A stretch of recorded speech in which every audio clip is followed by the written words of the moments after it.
छात्र छात्राओं, आज हम कक्षा 10वीं के सामाजिक विज्ञान विषय में अध्याय 6 प्राकृतिक आपदा एवं आपदा प्रबंधन के क्वेश्चन आंसरों के बारे में आपको विस्तार से अध्ययन करवा रहे हैं। जितने क्वेश्चन आंसर आपको बताए जा रहे हैं, इन क्वेश्चन आंसरों को आप अपनी उत्तर पुस्तिका में नोट कर लीजिए और अपनी पढ़ाई जारी रखिए।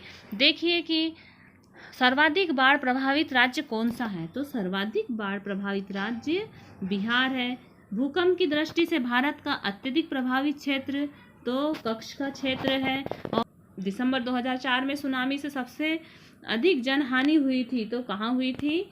तो वो हुई थी उड़ीसा में।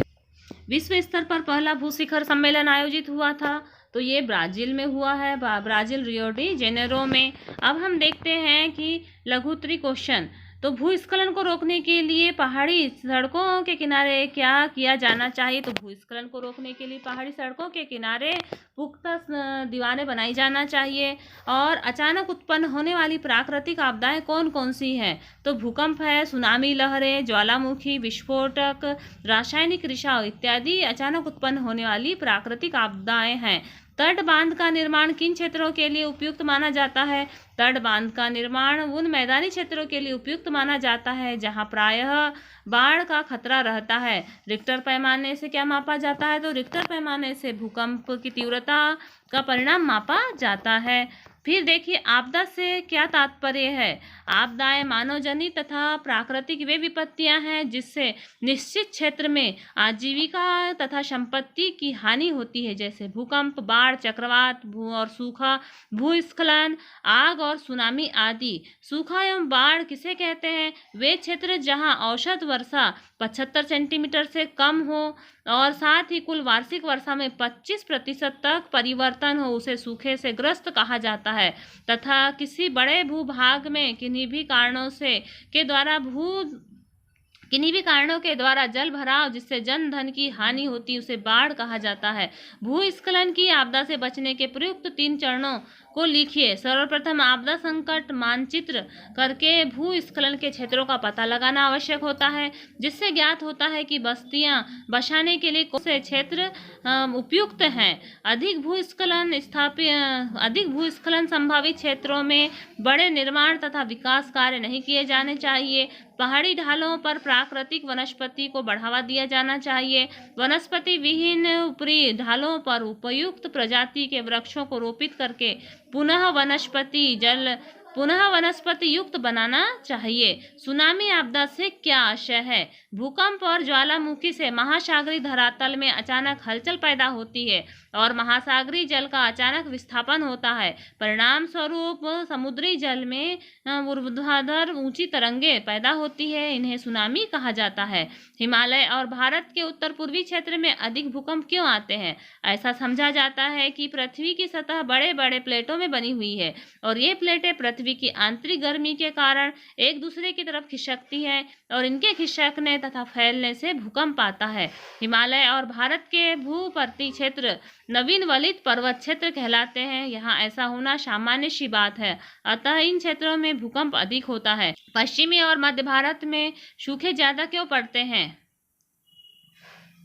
पश्चिमी और मध्य भाग में सूखा ज्यादा क्यों पड़ता है? पश्चिमी और मध्य भारत सूखे से ज्यादा पीड़ित इसलिए है क्योंकि इन क्षेत्रों का मुख्य व्यवसाय कृषि है और कृषि क्षेत्र के विस्तार हेतु प्राकृतिक वनों की बलि दी जा चुकी है, जिससे प्राकृतिक जलधाराओं का सूखना और भूमिगत जल का स्तर नीचे जाना तथा नदियों का जल स्तर गिरना तीव्र गति से हो रहा है। इसके अतिरिक्त उन क्षेत्रों में सिंचाई के पारंपरिक स्रोतों जैसे तालाब है, कुएं आदि की उपेक्षा की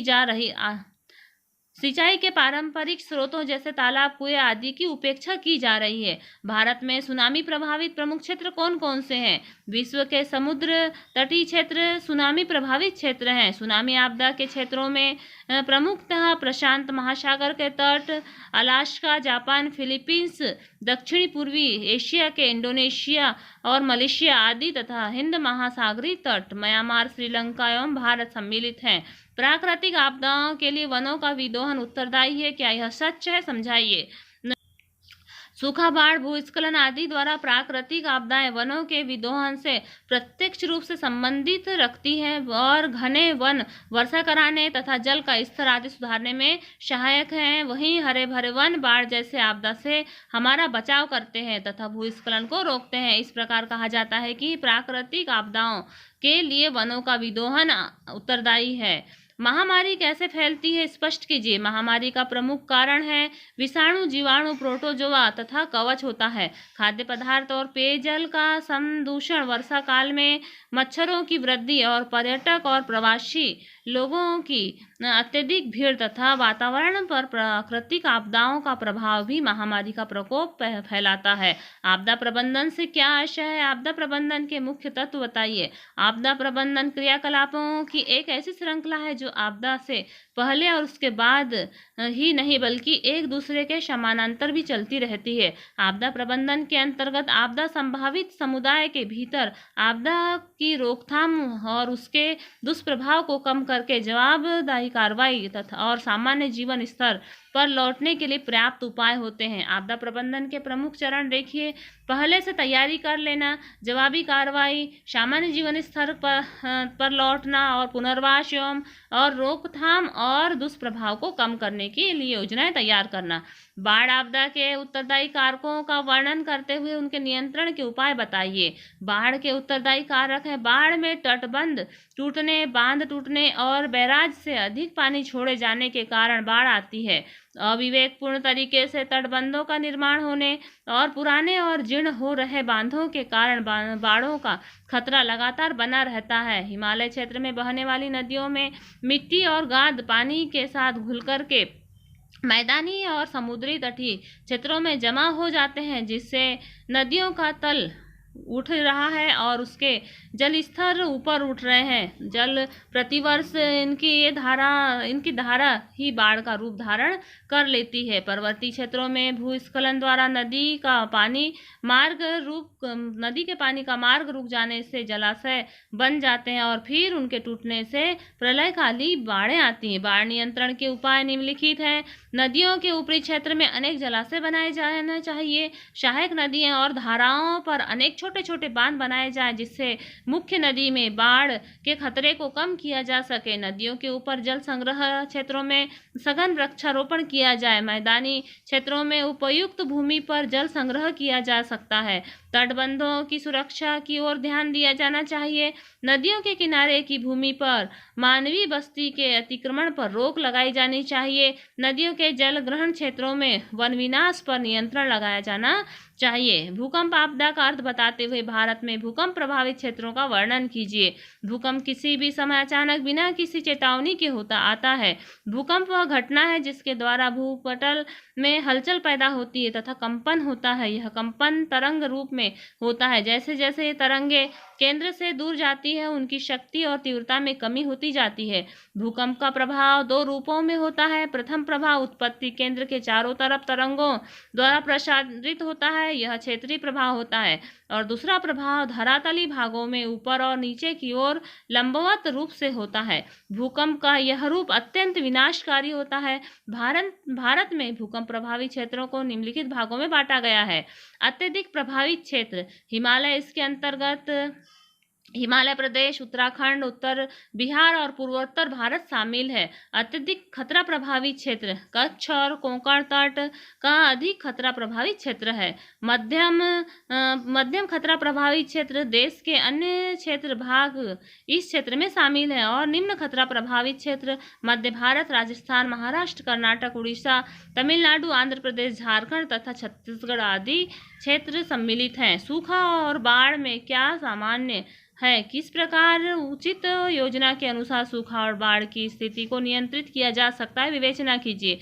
भारत का क्षेत्र मानसूनी जलवायु के अंतर्गत आता है, अतः देश में 80% वर्षा मानसून द्वारा प्राप्त होती है। यही मानसून देश में सूखा और बाढ़ के लिए प्रमुख रूप से उत्तरदायी है।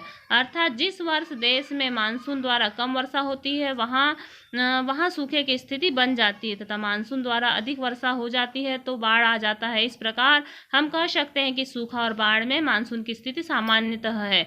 निम्नलिखित प्रमुख उपायों द्वारा सूखे और बाढ़ की स्थिति पर काफी हद तक नियंत्रण पाया जा सकता है। अधिकाधिक वृक्षारोपण कर सूखे और बाढ़ को एक साथ नियंत्रित किया जा सकता है। वृक्ष जहां एक ओर वर्षा कराने में सहायक होते हैं, वहीं बाढ़ को नियंत्रित करने में भी सहायक होते हैं। सहायक नदियों व धाराओं पर अनेक बांध बनाकर मुख्य नदी में बाढ़ के खतरे को कम किया जा सकता है। साथ ही सूखे की स्थिति में यहां से पर्याप्त जल छोड़ा जा सकता है। मैदानी क्षेत्रों में अनुपयुक्त भूमि एवं जल संग्रह हेतु खुदाई कराकर उससे बाढ़ के समय राहत मिलेगी और सूखे की स्थिति में भी उससे राहत मिलेगी। नदियों के तल में जमा हो रही मिट्टी तथा गाद आदि को साफ कराकर वहां एक और बाढ़ से राहत मिलेगी, वहीं सूखे के समय अधिकाधिक जल प्राप्त हो जाएगा। नदियों आदि के जल संग्रह क्षेत्र में वन विनाश पर नियंत्रण लगाकर बाढ़ या सूखे की स्थिति में लाभ लिया जा सकता है। पर्यावरण संतुलन को बनाए रखकर इन सभी या प्राकृतिक आपदाओं पर नियंत्रण किया जा सकता है। अब हम देखते हैं सामान्य आपदाओं से क्या तात्पर्य है। प्रमुख सामान्य आपदाओं का वर्गीकरण करते हुए उनके कारण, प्रभाव और बचाव के उपायों को स्पष्ट कीजिए। सामान्यतः आपदाओं से तात्पर्य उन आपदाओं से है जो मानवीय त्रुटि की वजह से होते हैं तथा जिन पर मानव द्वारा नियंत्रण किया जा सकता है। प्रमुख सामान्य आपदा निम्नलिखित है। आग लगने के लिए अनेक कारण होते हैं। बिजली के हीटर, खाना पकाते समय होने वाली दुर्घटना, बिजली की वायरिंग क्षमता से अधिक भार, कूड़ा करकट में लगी आग और आगजनी व बारूद आदि। चक्रवात, भूकंप, बाढ़ आदि सभी प्राकृतिक आपदाओं को मिलाकर जितने लोगों की मृत्यु होती है उनमें से कहीं अधिक आग से होती है। आग से बचाव, घर के भीतर अत्यधिक ज्वलनशील पदार्थ न रखें। आग में बचाव के बुनियादी नियम और बाहर का रास्ता सदैव ध्यान रखें। घर से बाहर जाते समय बिजली और गैस सभी के उपकरण बंद करें। प्राय सूती वस्त्र पहने। एक ही सॉकेट में बहुत सारे उपकरण न लगाएं। बच्चों को आग से न खेलने दें आदि। फिर आता है सड़क दुर्घटना। वाहन चालकों की जल्दबाजी और लापरवाही के कारण सड़क दुर्घटनाओं की संख्या बढ़ती जा रही है। जितने लोग देश के सुरक्षा में देश की सीमा पर शहीद होते हैं, उससे कई ज्यादा लोग प्रतिवर्ष सड़क दुर्घटना में मर जाते हैं। बचाव के कारण, वाहन तभी चलाएं जब आप उसके लिए पर्याप्त सक्षम हैं। सड़क संकेतों की जानकारी रखें तथा उनका हमेशा पालन करें। अपने से अगली गाड़ी से आगे निकलने का अनावश्यक प्रयास न करें। वाहन चलाते समय मोबाइल पर बात न करें। 2 पहिया वाहन हेलमेट लगाकर ही चलाएं। सड़क पार करते समय सड़क के दोनों किनारे देखें। रेल दुर्घटनाएं रखरखाव की कमी और मानवीय त्रुटि तथा तोड़फोड़ की कार्रवाई के कारण पटरी से उतरने से होती है। रेल दुर्घटनाओं में अपार धन और जन की हानि होती है तथा यात्रियों को प्रताड़ित होना पड़ता है। रेलवे के बचाव के उपाय। रेलवे क्रॉसिंग पर सिग्नल या स्विग बेरिंग का ध्यान रखें तथा उनके नीचे से निकलकर क्रॉसिंग पार करने की कोशिश न करें। यदि क्रॉसिंग पर कोई कर्मचारी मौजूद नहीं है तो पटरी पार करते समय पटरी के दोनों ओर दृष्टि डालें और रेलगाड़ी में ज्वलनशील सामग्री लेकर न जाएं। रेलगाड़ी में बीड़ी सिगरेट नहीं पीना चाहिए। रेलगाड़ी में यात्रा करते समय दरवाजे पर खड़े नहीं होना चाहिए। इस प्रकार से रेलगाड़ी या रेलवे मार्ग से बचाव किया जा सकता है। अब हम देखते हैं अगला क्वेश्चन है, रासायनिक आपदाएं क्या है। प्रमुख रासायनिक आपदाओं के उदाहरण देते हुए रोकथाम के बचाव बताइए। रासायनिक आपदा मानव प्रदत्त आपदाएं हैं। उनकी शुरुआत बड़ी तेजी से बिना किसी चेतावनी के हो सकती है। रासायनिक रिसाव मानवीय त्रुटि, प्रौद्योगिकी की खराबी तथा क्रियाकलापों से ही होती है। रासायनिक गैस रिसाव 2 और 3 दिसंबर 1984 भोपाल में घटने वाली अभी तक की सबसे विनाशकारी औद्योगिक रासायनिक आपदा है। यह त्रासदी एक प्रौद्योगिकी घटना का परिणाम भी है। इसमें हाइड्रोजन साइनाइड तथा अन्य अधिकृत उत्पादों सहित 45 टन मिथाइल आइसोसाइनाइड MIC नामक अत्यंत ज्वलनशील गैस यूनियन कार्बाइड के कीटनाशक कारखाने से रात लगभग 12 बजे दिसी और हवा के साथ बह गई। सरकारी आंकड़ों के अनुसार इससे लगभग 3600 लोग मरे और अनेक रोगग्रस्त हुए। इसकी रोकथाम हेतु निम्नलिखित उपाय किए जा सकते हैं। खतरनाक रसायनों के उपयोग, भंडारण तथा बचाव के तरीके से संबंधित जानकारी सरल भाषा में आम जनता पर पहुंचानी चाहिए। और रिहायशी क्षेत्रों को रासायनिक क्षेत्रों से अलग एवं दूर रखा जाना चाहिए। औद्योगिक और आवासीय क्षेत्रों के मध्य हरित पट्टी होना चाहिए। दुर्घटना की स्थिति का मुकाबला करने की समझ विकसित करने हेतु समय समय पर नकली अभ्यास मॉक ड्रिल करना चाहिए और अग्निरोधी चेतावनी प्रणाली में सुधार करना चाहिए। जहरीले पदार्थ के भंडारण की क्षमता सीमित ही रखी जानी चाहिए। इस प्रकार से हमने इस अध्याय के क्वेश्चन आंसर देखे। आप अध्याय के क्वेश्चन आंसरों को अपनी उत्तर पुस्तिका में नोट कर लीजिए और आने वाले वीडियो में हम जो छोटे छोटे क्वेश्चन आंसर जो पार्ट के अंदर से बनते हैं उनको डालेंगे। आप लगातार इन वीडियो को देखिए और इस चैनल को सब्सक्राइब करें, लाइक करें, शेयर करें और अपना अध्ययन जारी रखें। धन्यवाद।